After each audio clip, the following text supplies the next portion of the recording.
You are now watching The Leaping Lemur. Decaying. What are you fantasizing about? Whatever you end up getting, I'm just saying, I don't... You're fantasizing about my death. No. Is it because we signed the prenup and you want my trust fund, all of my trust? Because you guys watched Gone Girl. That is the reason. Now these things are in your head. Yeah. They've been populated. Well, everyone, here we go. Today, we're going to be talking about Ian and Anisa Jomha once again. But this time, Ian has transcended being just stoic. He isn't stoic anymore. He's reached the level of sage. He's a master. He's like one of the Buddhists. You know what I mean? One of the Buddhists that sit there and meditate all day. That's how he's become. That's Ian now. He's in like a meditative state. Well, at least according to him and his wife are like the king and queens of being stoic, and they never talk and they always hold back. Like they're able to just not get offended by what others say, and they're just completely stoic. But not really. They're actually the exact opposite of what it means to truly be stoic. Because the true definition of somebody who's stoic is a person who can endure pain or hardship without showing their feelings or complaining. It's somebody who can take the brute force that the internet would have to give them, right? But Ian can't take that. Ian can't take people making fun of him on the internet. He can't take his friends having different opinions than him. So he has to make these crazy ass videos and 6-hour-long live streams. This dude is the complete opposite of stoic. But according to him and his wife, he's like transcended being stoic and he's reached this whole new plane of existence. But maybe I'm wrong. Since Ian is so smart and so stoic, maybe we should learn a thing or two from him. So I decided that we would watch him and his wife's podcast, because I'm sure that has like a lot of great information. It has a lot of good insight on how to be stoic, how to meditate, and how to take others' opinions without crashing out. It's probably going to be a great podcast. Everyone around me was stoic, and it was seen as like altruistic almost to be stoic. So It's just safe. Yeah. I feel like I can talk to you about it because I don't have to be the strong one. Yeah. I'm a lot more chill now. It's really hard to affect me. It's kind of shocking, actually, how hard it is to affect, especially online stuff. It's like I don't care even remotely anymore. Yeah, that's been a huge relief for me. Wait, guys, I thought Anisa wasn't stoic. I thought iDubbbz was the stoic one and Anisa was the outgoing, loud one. This makes no sense. So now they're both stoic? Also, man, oh man, how the tables have turned with these two. At first, Anisa was spouting about how she doesn't care about what people say on the internet. I don't know how long this was filmed. I'd have to assume it was a long time ago, because there's no way she's saying this shit while she's having Twitter crash outs daily, right? Like, that's insane, like crazy cope if she truly believes she doesn't care about what people say on the internet. But hey, this is Anisa Jomha I'm talking about, so I'm sure there's some delusion in her mind where she thinks that she truly doesn't give a fuck about what people say, even though she's always posting about it, even though she's always talking about it on her podcast, probably talking about it behind the scenes with Ian. She's still able to somehow do the mental gymnastics to come to the conclusion that she doesn't care what people say on the internet. And listen, iDubbbz, I'm not trying to be like a body language expert or anything, but the way that you brushed your wife off and said cool was wild there. It's like he already knew what she was saying was bullshit. She goes, yeah, I don't really care. And then right away he's like, yep, cool. It's crazy. Hold on. Let me play this for you guys. Just listen to this shit. Actually, how hard it is to affect. Especially online. Anyway, guys, they love each other. They're in such a happy relationship, and Ian agrees with everything she says. I feel like even he notices that some of the shit she says is bullshit. But it's like, who at the end of the day is gonna be sleeping in Ian's bed, if you know what I mean? It's gonna be Anisa. So he's gotta kiss up to her. Bro just whipped out his phone too in the middle of the podcast. Who the fuck whips out their phone in the middle of recording a podcast? It really shows how interested you are in the audience. This guy is so fucking stoic, guys. It's insane. Okay, guys, make sure you jot down on your notes. Don't listen to wife when she's telling you something important. Also, at the top of your page, make sure in big letters you put stoic. You want to make sure you put stoic, you want to bold it, you want to underline it. Just make sure you focus on that. That's like the most important thing. But like you can like jot a little, maybe put a little bullet point or something and like say something like look at phone when wife is telling important story, or dismiss wife with one word like cool or okay. I think that'll do. And yeah, that's definitely something to know. Sick as a dog last time. No, I wasn't. Is that what you told them? Yeah, I said that you were coughing and hacking. But you didn't. And then Dana and I started talking about funerals because that inspired us. We were like, what the hell? You're already planning? Is she going to pass? You're already planning my passing? We Well, were I trying to yeah. figure out if you were going to have an open casket or not. Yeah. Well, I feel like if it's just coughing and hacking, I would have an open casket.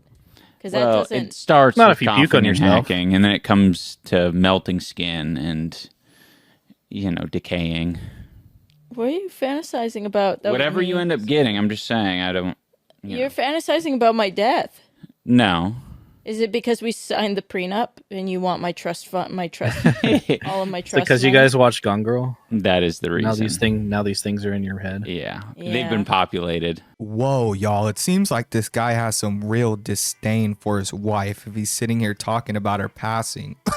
Sorry. I just hit my pen right now. I don't really give a fuck about this. This guy must really fucking hate his wife if he's talking about her melting skin. That's my point. Who's the red guy too? There's like some big red guy, and not just in the face. His hair is red too. Like the guy's just red. That's the only way I can describe him. Like if I had to guess this guy's name, I'd probably guess that his name was Red, like Big Red or something like that. He seems like a big red sort of fellow. Dude, this guy is straight up on the Cuckcast. Not only is he being cucked by his wife, but it seems like he's being cucked by this dude as well. Like, fuck it. We gotta like change the name. It can't be called a podcast. It's officially gotta be called a Cuckcast if it features this much cuckery. You know what's crazy? We'll talk about it later, but midway through the movie, I realized that I had seen seen this movie before. It's there, it's accessible, but it's you only have so much room in your brain. You know, that happened to me when I was struggling from chronic depression. Oh, interesting. Was like things were in my head, but I couldn't quite. Like it felt all scrambled, which is kind of interesting because it reminded me of concussions. And I think that's why it pissed me off so much. Right. Because when I had a serious concussion, they ask you a question and it's so weird. You're like so sure of the answer, but you can't quite grab it. Yeah. And it's like eluding you. And then you'll say something and you'll be 100% sure that it's true and it's fucking not at all. You're giving too much credence to the idea that I have CTE. Oh shit. No, I think you're just fucking Or that you're 30. depressed. Oh, True. Yeah, that's well, all true. that checks out, to be honest. You Not have the CTE depression, and but I don't know if what Anisa is saying is true at all because I've never had chronic depression and I've also never had a concussion, but comparing these two things just doesn't seem right. I know they're both vastly different, so maybe people in the comments who have experienced these things can let me know if they have similar symptoms. Like I said, I have no idea. Even Ian and Anisa can recognize that Ian has changed. It's like they'll go and they'll scream and they'll cry and say that, oh, he hasn't changed and it's just a bunch of right-wing people who are mad that he has different politics. But it's not just his political outlook that's changed. His whole like outlook on life has changed. You know what I mean? I guess that's the best way to put it. Like his whole perspective on life has changed in a bad way, in a negative way. He seems like he's always depressed. Bro never has a smile. Like it's always forced whenever he does have a smile. Whenever he does laugh, that shit's forced. I haven't seen him happy since he was fucking doing bad unboxing, right? Like that was probably the last time I ever seen this dude smile and genuinely be happy was when he was doing bad unboxing, like, you know, when he was eating a hair cake. Fuck, the last time they got together, it was weird. It was such a difference. I mean, he was just sitting there quiet in the corner the whole time, acting like he was with a couple of crazy people. Speaking of forced laughs, that forced laugh from Anisa was insane. I'm gonna play that for y'all right now. I'm gonna slow it down a little bit so you guys can really like see the face that she makes. But she almost makes this like face of like, I don't even know how to describe. It's like a resentful sort of snarl. And then she does a witch's cackle. not the CTE and depression, but Anyway, y'all, we gotta continue watching this so we can learn from the great stoic Ian, who's actually like reached basically a new plane of existence. He's reached this like eternal bliss, basically you could call it. That's like the perfect way to describe it. It's a eternal bliss that he's reached, and I don't think anybody has reached the tier that he's gotten to. It's like tier 15, you know what I mean? Like this shit's extreme. I do find it interesting to fucking do like 2 boxing matches and being like very safe during sparring, and people Yeah. are just like, I hate this guy, so CTE. You have no symptoms of CTE at all. No, I know. I was actually shocked because, like, that was one thing that really bothered me about. I mean, fuck, if you want to go down that avenue, you gotta say that fucking XQC has CTE. Like, you have to. Sorry. Why the fuck would XQC have CTE? I don't even know what the fuck that means. Was that supposed to be a joke? This guy used to be like a funny joke guy, and he's like, oh, if you say I have CTE, then XQC must have it too. It's like, why? He's on the totally like opposite spectrum. Like, you know what I mean? It's like, you don't talk, you don't do anything. XQC talks fast. He's like always very spastic. Like, that's the perfect way to describe him. He's just like very, it almost seems like he's on edge all the time. He's like talking super fast, which I'm not saying he's like more enjoyable or anything, but a lot more people do tend to watch XQC than they watch you, right? Like, he's got a very large fan base. So yeah, no, I just think that like it's weird to compare you and XQC when it's very obvious that XQC is way more likable. He's like definitely more quick. I wouldn't say that he's bright or like the smartest, you know what I mean? But he's definitely more quick than you. And you know, who would I rather watch, XQC or iDubbbz? I'd probably choose XQC, but I'm not even an XQC fan. I just know that I'd probably get more entertainment than just sitting there watching iDubbbz be like,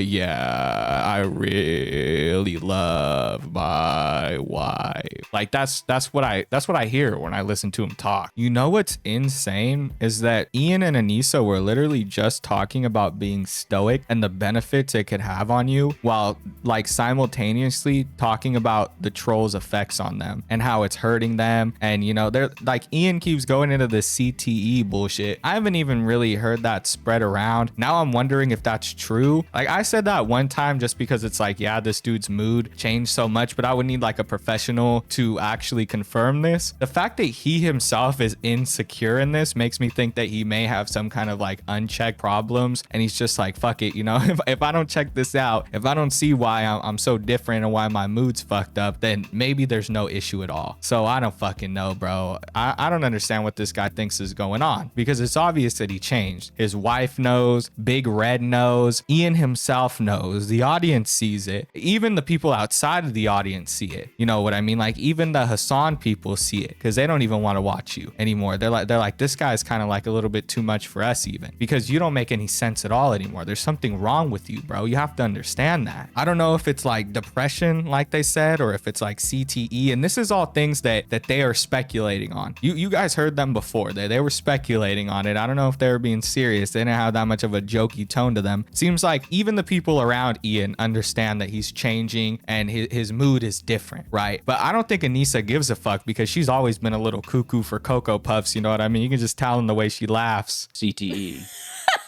Like, you have to. Sorry. All right, guys, make sure you got your notebooks out. So you're going to want to go next to the word stoic and put a tiny little asterisk on the top, and then like write as small as you can and put, but also really care about what people say. You want to make sure that you have that there, because that's an important part of being stoic as well. That's something that they don't tell you, like, you know, the Buddhist monks and the philosophers and the people that are truly stoic, right? That's actually one of the key components of being stoic. You have to care about what people say, and it has to hurt you. You guys know what I mean? Like, Ian came up with this philosophy, actually. If you research it, like you look up the Wikipedia article, it actually says that Anisa Jomha was the inventor of stoicism, which is insane. Like, I can't believe he did something so great. He deserves a Nobel Peace Prize, not just for loving his wife, but also for creating such an insane philosophy, you know? No, I think what really bothers me about all of that is there's like this rumor going around that I enjoyed watching you sparring.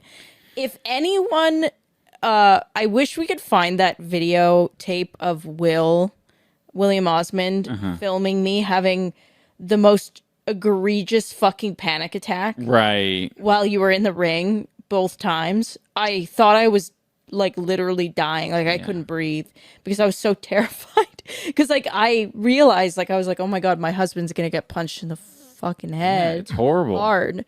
And it was really horrible to watch. And I was so scared the whole time. And when you got out of the ring, as soon as the doctor checked you out, I felt a ton of relief. But I was shocked at how not fucked up you were.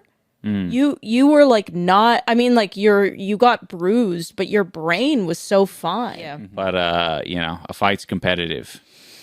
But I will say the CTE thing. You don't. I'm shocked at how little your brain did get rattled. The only thing that really might have come from it is just mixing up Charlize Theron with Cameron Diaz a lot or something like that. No, it wasn't. No, it was Kristen Dunst with Oh, right. Cameron Diaz. Oh, Yeah. that's fair. Yeah. No, yeah. I mean, I do that, but Yeah. my brain got a little bit sharper after SSRI. I was. I also like. I kind of get women with baby fever because I have puppy fever. You know what I mean? You mean like when you see a puppy, you're like, I want Yeah. more? Yeah. And I remember when Merlin was a puppy, and I'm like, oh my God, that was the best time ever. I want another puppy. I love how Anisa will say that Ian was okay, like Ian was fine, his head wasn't rattled, while simultaneously talking about how she was having a panic attack when he was fighting. Most of the time, if you see videos of Ian sparring, he was getting his ass kicked. We already know that he wasn't doing what he was supposed to be doing while he was training, after watching that interview with his boxing coach. So I wouldn't doubt that this dude was probably getting hit in the head quite a lot of times while he was boxing. He didn't have really good defense. Like, I'm not going to play a clip here because I don't know how YouTube feels about that, but all I know is that Ian Jomha was never really good from what I seen. Oh my God, guys, somebody get Anisa a puppy so she stops thinking about having a kid. Jesus Christ, imagine this chick with a kid. That would be horrible. I don't even know how the fuck that would go down, man. That's like bad. That's bad. I don't even want to put that energy out there in the world. Let's just forget that we even said anything, guys, and move on. But I don't have like baby fever. I'm never like, I don't like see a baby and I'm like, oh my God, like give me that. You got the puppy fever instead. What do you? and then I thought that. Go ahead. I'm sorry. I had always thought that Ian was the only one who was going to watch it anyway. He is, but this is the thing with Ian. He's either working, eating my food, or sleeping. Yeah, You got to take some time to yourself, bud. I do. But okay, here's the thing though. When he's working, I love you, but 50% of the time he is playing video games. So Same. A little fun little addition. So that's like, I want you to know we are away from each other. Like, what? How many hours a day would you say we're not together? Like 8? What do you mean not together? Well, like we're in the house together, but you're Like not in the your same room or whatever. Oh. Yeah. Like he's in his room, like working, and I'm Sure. Yeah. cooking I'd or say at like my 6 mom's. hours. Yeah, six to 8 hours depending on the average. day. Yeah. Ian playing video games on the side while he's recording or doing a video makes a lot of sense considering how shit his content has been lately. That's probably not a good thing to be doing, dude. You've been doing YouTube for how fucking long and you're sitting there playing video games on the side while you're making a video. That's probably why your fucking research is so shit, dog. I feel like being away from each other for that long is a significant amount of time, like considering that you both work from home, right? I would understand that if somebody's partner had a job, unlike Anisa, you know what I mean? Like they had to go out of the house for 6 to 8 hours. But since you guys both work from home, why would you guys be away from each other for such a long time? And she's not even talking about like being in a different room. She tries to play it off as though that's what she's saying, but then she kind of clarifies there towards the end. She's like, yeah, I'm usually at my mom's. It's like, okay, then something's going on there if you're just leaving to go to your mom's every day for 6 to 8 hours, right? Or baking or cooking for 6 to 8 hours. I don't fucking know. You must be making a whole Thanksgiving meal, Anisa, and considering what I see on your Twitter page, that's not what you're doing. I'm trying to think of the stoic, like a good use of the stoic philosophy, and it's probably very meta, rather than just the human experience. Yeah. Is its own thing. Maybe stoic philosophy in your business presentation or some shit. I don't know. Yeah. Dealing with a Yeah, being narcissistic professional. freak. Yeah. Probably. Yeah, being yeah, stoic true. is Probably. Or being an anchor to people who are Right. like able to more express themselves. The problem is though that can become such a disease as well. Like, because he is more stoic than me. I've always been, obviously. I mean, that's not a secret, but because he's more stoic, he often feels like he needs to be the tough one. So with that being said, folks, I hope you have your notes jotted down. I hope you learned a lot from iDubbbz about what it means to truly be stoic. With that being said, that's all I have for today's video. If you guys enjoyed, make sure to like, comment, and subscribe. If you watched all the way to the end, you're the best. Thank you all for watching. I'll see y'all in the next one. Peace.